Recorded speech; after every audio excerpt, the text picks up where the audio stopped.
आइए कथा में प्रवेश करते हैं।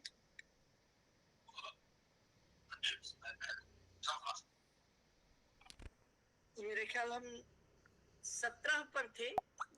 15 हुआ था। 14 और 15 दो श्लोक कल हुए थे।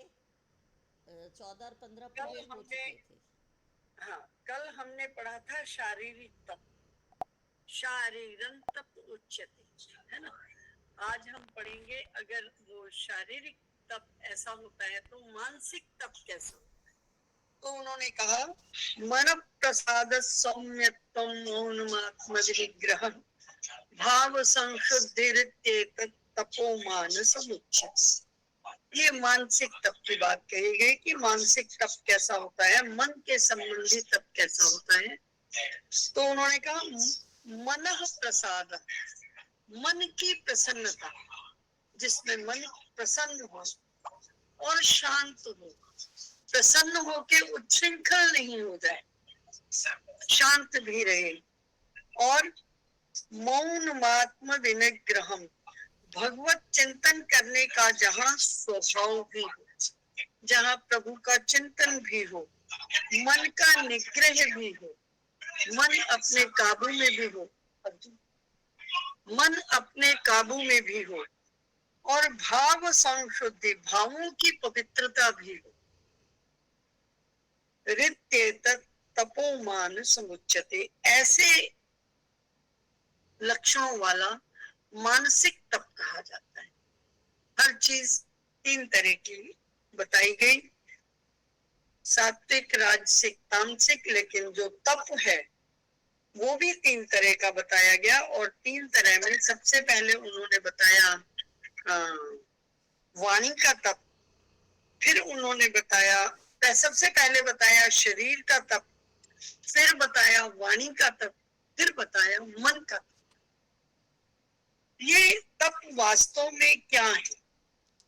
ये इनका अर्थ है कि जो तप है उसका अर्थ है शरीर को तपाना, कष्ट देना, या मन का निग्रह करना, ये है तप। यानी एक तरफ आपकी वृत्ति जा रही है, उसको वहां से वापस ले आना, ये तप। अगर हम, तो फिर किसी ने कहा कि इसमें शौच को कहा गया, तो वास्तव में शौच एक बहुत बड़ी तपस्या है।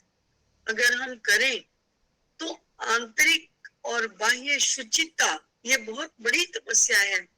रोजाना एक नियम बनाना कि सुबह उठ के हम नहा धो लेंगे, हम सारा दिन खाने पीने की शुचिता रखेंगे। ये बहुत बड़ा तप है। आप एक बार लेके देखो, आप एक बार ये सोचो कि ये पानी है ना, इसमें मैं किसी को हाथ नहीं लगाने दूंगा, इसकी शुद्धता करेंगे, और इस पानी को कोई भी लेने लगेगा तो मैं खुद दूंगा। आप एक बार देखिए, कोई पानी मांगे तो आपको देना है, पानी की शुचिता के लिए देना है ना? नहीं तो जो आए सो उसमें हाथ मारे तो वो शुचिता तो नहीं रह गई।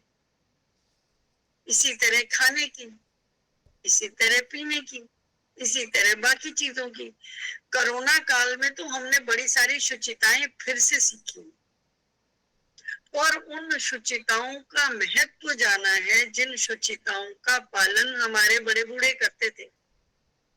मुझे आज मतलब मैं कभी भी नहीं इस बात को भूल पाती कि हमारी माता जी अगर किचन में है और वो चाय बना रही हैं और किसी ने नमक मांगा तो वो हाथ धो के नमक देते थे।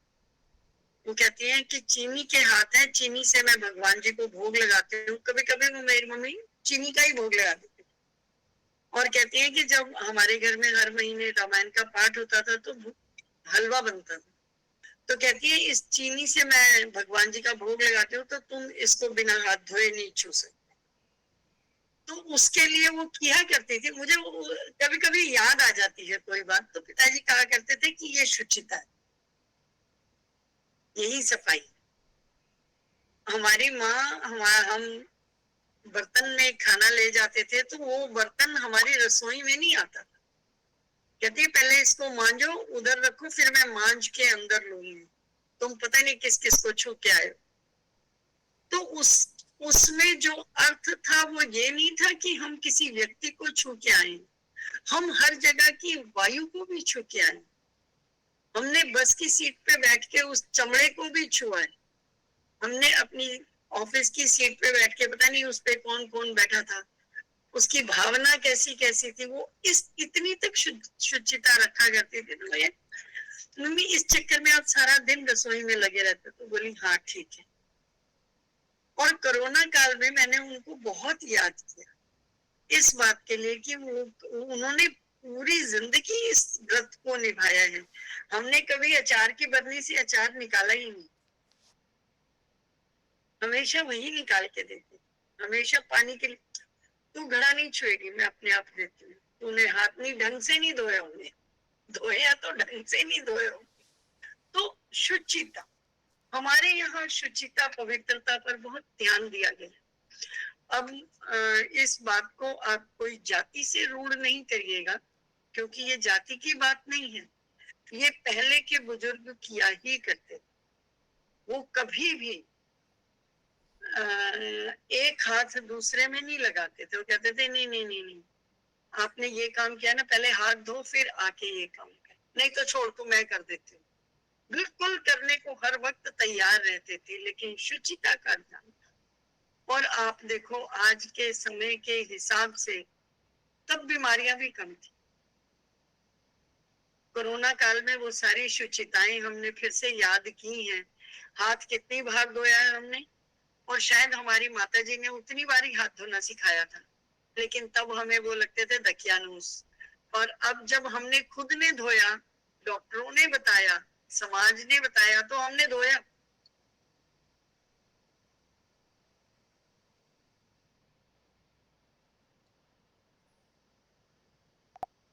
आवाज बंद हो गई, पता नहीं क्यों अपने आप बंद हो गई। नहीं, मेरा हाथ ही लगा होगा, मुझसे तो नहीं हो सकता। ये बटन ईमानदार है, हमारा हाथ बेध्यानी का हो सकता है। तो ये सारी शुचिताएं हमने दोबारा याद की। हम कल्पना करें कि इन्हीं शुचिताओं के साथ होल लाइफ वो रहते थे। अब तो हम शमशान जाके नहाना पसंद नहीं करते। आधे लोग कह देते हैं वहां से क्या लग गया, लग कैसे नहीं गया, वहां पर मृत देह का धुआं लगा है आपको, वहां पर उस तरह की कीटाणुओं की हवा लगी है। और उस तरह के कीटाणुओं की हवा सबसे ज्यादा उसको लगती थी जो अग्नि देता था, तो उसको 13 दिन के लिए हम घर में अलग कर देते थे। और तुम उसी हवा को लेने के बाद घर में घूम रहे हो, खा रहे हो, हर जगह को गंदा कर रहे हो। शुचिता, तो इनका बहुत महत्व है, आज भी है, तब भी था। लेकिन आज हम जाने क्या पढ़ गए, मैं भी उनमें से एक हूँ, जाने क्या पड़ गए कि हम अपनी माताजी को क्या ही देते थे, मम्मी आप कुछ ज्यादा ही करते हो, इतने की जरूरत नहीं है। तो बोली नहीं, इतने की ही जरूरत, तुम्हें नहीं करना, तुम आराम से बैठो, मैं तुम्हें देता हूँ। ये भी एक तपस्या है। तप खाली एक टांग पे खड़े होने का नाम नहीं है। तो कितनी तरह का तप बताया गया, वाणी का तप बताया गया, शरीर का तप बताया गया। अब उन्होंने मन का बताया कि मन भी प्रसन्न रहना चाहिए, मन में उद्विग्नता नहीं आनी चाहिए, शांत भाव हो, उसमें उद्वेलना नहीं हो, ऐसे निष्कपट सा मन होना चाहिए। और भगवत चिंतन का हर समय रहना चाहिए कि आप भगवान जी की चिंतन कर रहे हो प्रभु के पास। जब आप तप करते हो तो किसी के निमित्त करते हो, उस इष्ट के पास रहने को तप कहते हैं। तो आप हमेशा अपने इष्ट के पास रहें, यानी उसके चिंतन में रहें। और जब हम इस तरह के तप करते हैं तो हम वास्तव में अपने अंदर देखते हैं। हम फिर ये नहीं देखते उसने क्या किया, हम ये कहते हैं कि मेरे क्या करने से ये तप रहेगा, मेरी तपस्या है, उसमें मेरा कष्ट है, मेरे शरीर का कुछ काम है, मेरे मन का कुछ काम है, मेरी वाणी ने कुछ नहीं, 1 घंटे का तप रखो, मैं इस 1 घंटे में सच बोलूंगी और बिल्कुल अपने मन की, वाणी की, शरीर की पवित्रता के साथ आप करके देखो। उस 1 घंटे में आपको पता चलेगा कि आपको कितनी सारी चीजें बदल देनी चाहिए। खाने पीने का तप होना चाहिए। अभी 3 तरह के खाने बताए ना, वो भी तो एक तपस्या है कि सात्विक खाना कैसे बनेगा। सात्विक खाने में तो बासी खाना तो तामसी कहा गया, तो हर हर पल एक नया खाना बना के देखो, तपस्या है, बहुत बड़ी तपस्या है। तो तप का अर्थ है बाहर की चीजों से स्वयं को विरक्त करके अंदर की ओर झांकना, और जब हम अंदर की ओर झांकना आरंभ करते हैं तो प्रभु उतने ही नजदीक हो जाता है। यही तो कहा गया कि सारी इंद्रियां मन के समेत जब एक जगह इकट्ठी होकर ऊपर को बढ़ निकले तो भगवान जी हैं। तो हम इन शुचिताओं का ध्यान रखें, इन पवित्रताओं का ध्यान रखें, इन तपस्याओं का ध्यान रखें। ऐसा कोई भी तप थोड़ी थोड़ी देर के लिए करें, कोई 1 घंटा रखो, कोई 2 घंटे रखो कि मैं इस 2 घंटे में कुछ बोलूंगा नहीं, और उतनी देर अपने मन के भावों की ओर ध्यान ले जाओ कि आपके भाव पवित्र रहे। आप इतनी देर भगवत चिंतन करते रहिए, आप इतनी देर कुछ दुर्विचार, दुर्व्यवहार, कुछ बुरा न कहीं, न बोले, न सुने, न सोचे, करके देखिए, बहुत अच्छा लगता है। और जब हम 1-2 घंटे कर पाते हैं तो हमें अगली बार लगता है नहीं, 2 घंटे आराम से हो गया, चलो आज 2.5 घंटे करते हैं। इतनी इतनी देर की तपस्याएं, बरसों बरस भूखे रहने की कोई जरूरत नहीं है। छोटी छोटी तपस्याएं, छोटे छोटे नियम, मैंने पहले भी आपको शायद एक बार बताया होगा।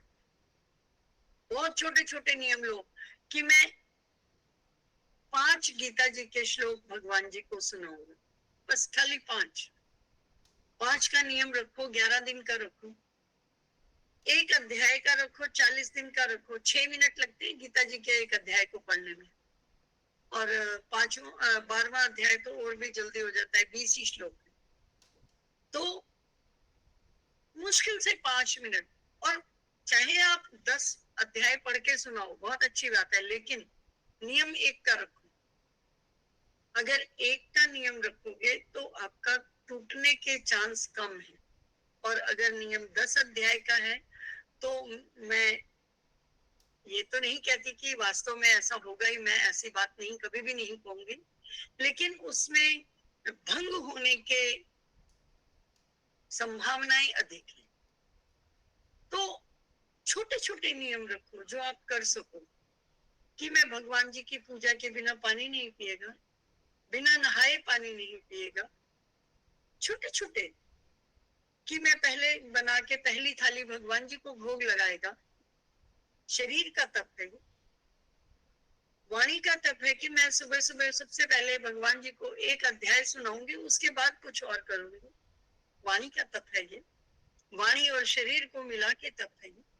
और उस 10 मिनट के लिए अगर मैं चाहे, हो सकता है किसी व्यक्ति को आधा घंटा पहले उठना पड़े क्योंकि उसका वॉशरूम खाली ना होता हो, या उसकी किचन खाली ना होती हो, या उस समय किसी ने ऑफिस जाना होता हो।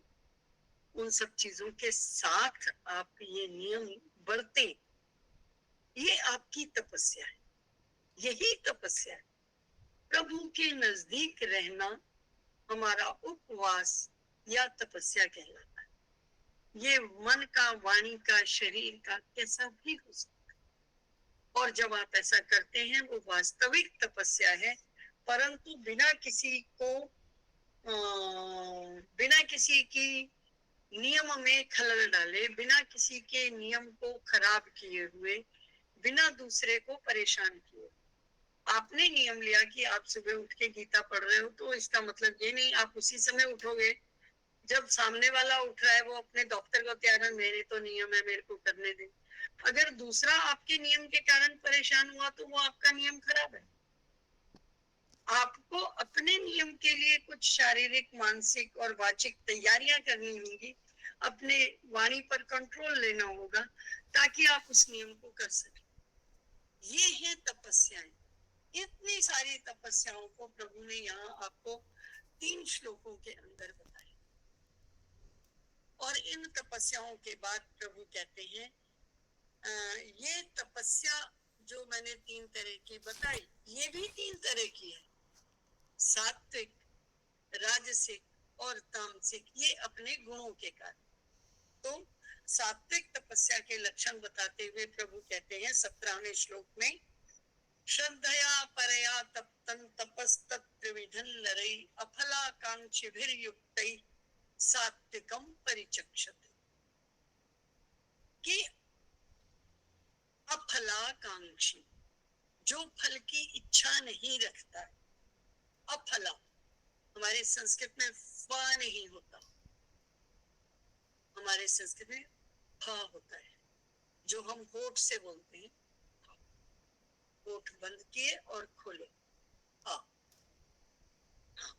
फा नहीं होता। फा में हम दांतों से, होठ से बोलते हैं फा, हम खाली होठों से फा बोलते हैं। अफला, बिना फल की इच्छा के, अर्थात उसके पीछे कुछ लेने की कामना न हो, कुछ वापस मिलने की कामना न हो, ऐसा। अफलाकांक्षी भी युक्त, जो बिना फल की इच्छा से युक्त हो, यानी जिसमें फल को पुनः पाने की इच्छा न हो, खाली देना है, देने के लिए देना है, या जिस तपस्या में हमने कुछ मांगा नहीं, बदले में कुछ नहीं चाहिए, और फिर वो कैसी है, श्रद्धया, श्रद्धा से युक्त है, हमारे मन की पूर्ण भावनाओं के साथ। फिर परया तप्तन, की परम श्रद्धा से, तपस्तत् त्रिविधं नरै, वो तप भी 3 तरह का प्राणियों के लिए कहा गया है। तपः तत् त्रिविधं नरै, वो तप 3 प्रकार से कहा गया है। कैसा? तो उन्होंने कहा जो बिना फल की इच्छा से श्रद्धा के साथ योगी पुरुषों के द्वारा किया जाता है, उस तपस्या को सात्विक तपस्या कहते। तो यहाँ आया कि 3-4 चीजें आई यहाँ, नरई, अफलाकांक्षी भी और युक्त। नरई यानी इस देह के लिए कहा गया, जो इस नर तन में है, ऐसे नरे। और अफलाकांक्षी भी, जिसमें फल की कामना न हो, कांक्षी कामना, अफला फल रहित, फल की जहाँ कामना न हो। जैसे बहुत छोटी सी बात है कि घर के आसपास में कोई अस्पताल गया और उस अस्पताल में वो गया, आपको पता चला, आपने उनके घर के लिए भी खाना बनवा दिया, अस्पताल के लिए भी भिजवा दिया।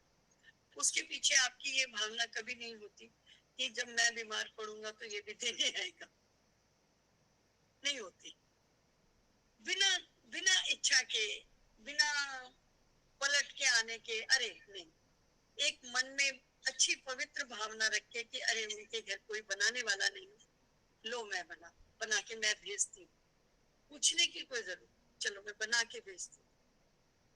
तो ये है बिना इच्छा के व्रत, ये भी व्रत है।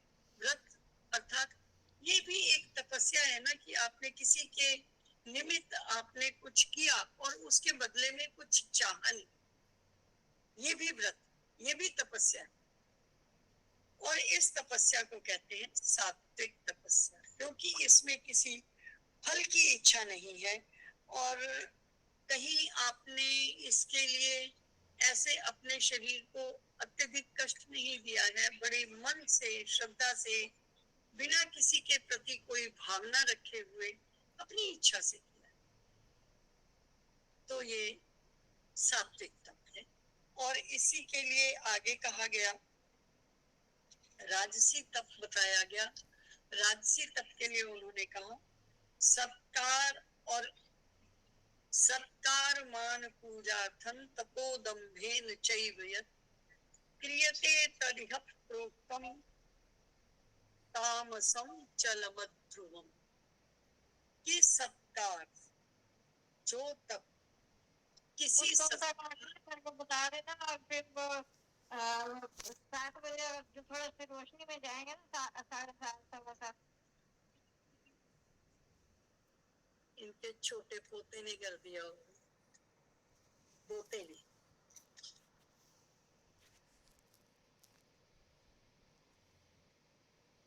जो तब सत्कार की इच्छा से, कुछ मेरा मान सम्मान हो जाए, लोग मुझे जान जाए, मैंने कुछ अच्छा किया, उसका एक प्रचार, सत्ता।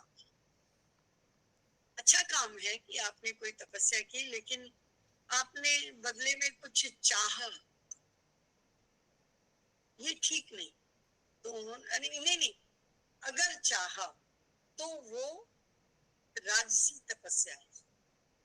अच्छा और बुरा कुछ नहीं है, सब तरह की तपस्या अच्छी है, लेकिन अगर आपने कुछ तपस्या की और वो सत्कार को चाहने की इच्छा से की, मान को प्राप्त करने की इच्छा से की, मेरी पूजा हो, मेरी जय जयकार हो, मेरी वाहवाही हो, मेरा कहीं फट्टी पे नाम लिख जाए, किसी किताब में नाम लिख जाए, इस इच्छा से की, या मैं अहम ईश्वरो हम भूत, उस भावना से किया गया, तो ये जितनी भी तपस्याएं हैं ये सब राजसिक तपस्या, कि कुछ पाने की इच्छा से कुछ किया। तो उसके लिए एक एग्जाम्पल आता है हमारे ग्रंथों में कि एक भिखारी था और वो घर से निकलने लगा तपस्या के लिए, तो उसकी आदत भिक्षाटन के लिए, तो उसकी आदत थी, वो कहता था कि घर से अपनी झोली में कुछ भर के ले जाऊं तो बाहर भी मिलेगा। उसने एक मुट्ठी चावल डाल, रोज का काम था उसका, डाल के चला और थोड़ा ही दूर गया होगा तो कहता है अगर इधर से राजा की सवारी निकले और राजा रुके और मुझे वो दे दे तो कितना मजा आए। आनंद ले रहा था मन से, अच्छी बात है। उसको दूर धूल का बादल दिखाई दिया, तो उसने कहा कि लगता है कोई आ रहा है। वो खड़ा होके देखने लगा, तो उसने देखा कि हाँ ये तो राजा ही आ रहा है। ये अरे वाह, ये तो मेरा सपना ही सच हो गया, जो मैं अभी सोच रहा था, जो मैंने रात को ऐसे रात के उसमें ही उठा और उसी उसमें वो आगे देख रहा था कि ये तो बढ़िया हो गया, राजा आज मुझे बहुत सारा धन देगा, मुझे तो आज मंदिर जाना ही नहीं पड़ेगा भीख मांगने। तो वो खड़ा हो गया राजा की, मतलब इसमें कि शायद मुझे भी कुछ। राजा आया, राजा रुका और वहीं पर रुका, और उसने राजा ने कहा कि देखो आज मुझे कहा गया है कि मैं यहाँ से जाऊं और जहाँ रुकूंगा और वहां यदि कोई आदमी खड़ा हो तो मैं उससे भीख मांगू। राजा कहते हैं कि मैं उससे कुछ लूं और और वो व्यक्ति मुझे जरूर कुछ दे, अगर वो मुझे कुछ देगा तो अकाल नहीं पड़ेगा मेरे उसमें क्षेत्र में, मैं इसके लिए मांगने।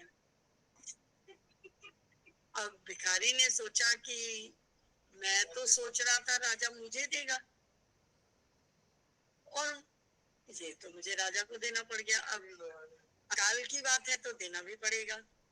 तो उसने अपने झोले में हाथ डाला, पहले उसने मुट्ठी भर के निकाली, फिर कहते हैं देना ही है ना, उसने मुट्ठी छोड़ दी। उसने अपनी चुटकी में निकाला, 2 दाने आए और उसने राजा को दे दिए। राजा का काम बन गया, राजा प्रसन्न हुआ, उसने हाथ जोड़ के धन्यवाद किया। राजा को तो राजा की खुशी है सात्विक खुशी, भिखारी तो दुखी हो गया। कहते नहीं, मैंने सोचा था राजा मिले, राजा मिला और राजा ने मुझे दिया नहीं, मुझसे तो 2 दाने ले लिए। अपने दिल दिमाग को कोसता हुआ, अपने दिन को कोसता हुआ, अपने भाग्य को कोसता हुआ, चल भैया मंदिर चल। मंदिर के वहां उस दिन जरूरत से ज्यादा भीड़ थी, उसको बहुत सारा मिला, पर वो खुश नहीं हुआ। आया, पत्नी को थैला दे दिया, पत्नी ने थैला लिया, बोली अरे वाह आज तो बहुत अच्छी भिक्षा मिली आपको, बहुत सारी मिली, और तुम क्यों उदास हो गई? सुबह सुबह राजा मिला, 2 दाने उसको देने पड़ गए, मेरी भिक्षा में 2 दाने कम।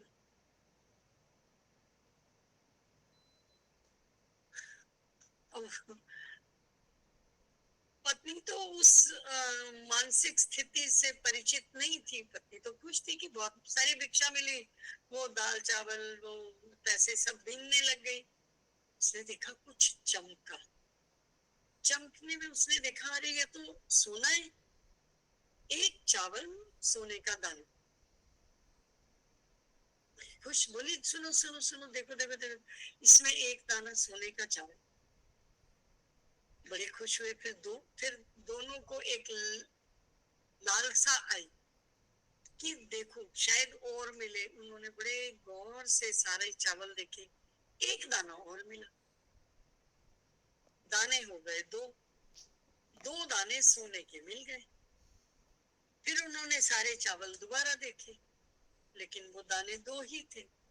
तो उसकी पत्नी को समझ में आया, उन्होंने कहा देखो, अगर तुम राजा को पूरी मुट्ठी दे देते तो हमारे पास पूरी मुट्ठी पलट के सोने के दानों की आती, आपको इतना मिलना था, बस तो तुमने 2 ही दाने दिए ना। अब वो पत्नी भी उसी भाव में आ गई कि तुमने सारी मुट्ठी क्यों नहीं दी, और पति अभी तक सोच रहा था मैंने 2 दाने क्यों दी, क्या सत्य है। सोचने का भाव ये है कि वही बात, वही घटना, प्रत्येक व्यक्ति के सोचने का तरीका ही अलग। राजा महाप्रसन्न कि उसने दान मांगा, उसको दान मिला, अब उसके राज्य में अकाल नहीं होगा। क्या परोपकार की भावना है, क्या शुद्ध सात्विक तप है उसका। ये आ गए, इनको लग रहा था राजा उनका कुछ बिगड़ी संवार देगा, नहीं हुआ तो उन्होंने भाग्य को भी कोस लिया, मन भी खराब कर लिया, मन के भाव भी खराब कर लिए। दान मिला लेकिन उसको चुग के जो आया, न देने का भी दुख हो गया। सुबह देने का दुख था, इस समय न देने का दुख हो गया। तो आपने करना क्या है, आप कहीं टिक नहीं रहे। कैसी तपस्या है, ये भी तपस्या है, लेकिन मन खराब वाली तपस्या है, अच्छी तपस्या नहीं है। तो जो करो, जो हो जाए, तुम उसी में संतोष रखो ना।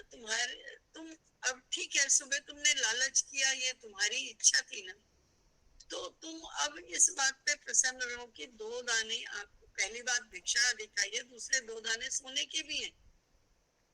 शांति नहीं है,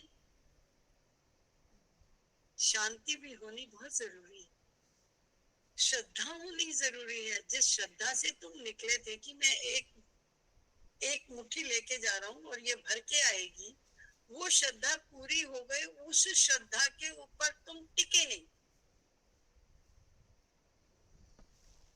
वरना आप सुबह भीख मांगने गए थे, भीख आपको अच्छी मिली, आपका तो प्रसन्न होना चाहिए था, पर नहीं। मन के भावों से सब गड्डम गड्ड हो गया। पहले देने की दुखी थी, अब ना देने का दुख है, और जो 2 दाने सोने के मिल गए उसका तो कतई दुख सुख नहीं रहा। इतने सारे दुख के बाद उसका सुख है, पाके भी नहीं पा सके। तो जो है उसमें भी प्रसन्न रहो, जो नहीं है उसके लिए चिंता न करो। वो सारे भी आपके शरीर, मन और वाणी के तप हैं, उन तपस्याओं के साथ तो उन्होंने कहा जो सत्कार मान पूजा के अर्थ में, दम्भ के अर्थ में जो भी हम तपस्या करते हैं वो सारा राजसी तपस्या में आता है कि मैंने ये किया, पलट के मुझे ये मिलना चाहिए, और नहीं मिला तो हमने किए कराए के ऊपर दे झाड़ू फेर। कुछ नहीं होता जी, मैंने करके देख लिया, कितने दरवाजे जाके देख लिए, कुछ नहीं होता, सब बेकार की बात है। अरे तुम क्या जानो कि तुम्हारे साथ क्या होने वाला था, वो नहीं हुआ है इतना करने के बाद। अब जो तुम मन खराब कर रहे हो, इस मन खराब का भी तो कोई फल होगा, वो कब भुगतोगे? एक नया कर्म तो क्यों तैयार कर रहे हो भाई? तो उन्होंने कहा ये राजसी तप है, और फिर उन्होंने तामसी तप के बारे में बताते हुए कहा, टाइम हो गया दीदी। मैं भी श्लोक शुरू करने से पहले मेरी आदत हो गई घड़ी देखती हूँ, मैंने कहा हो गया। श्री कृष्ण गोविंद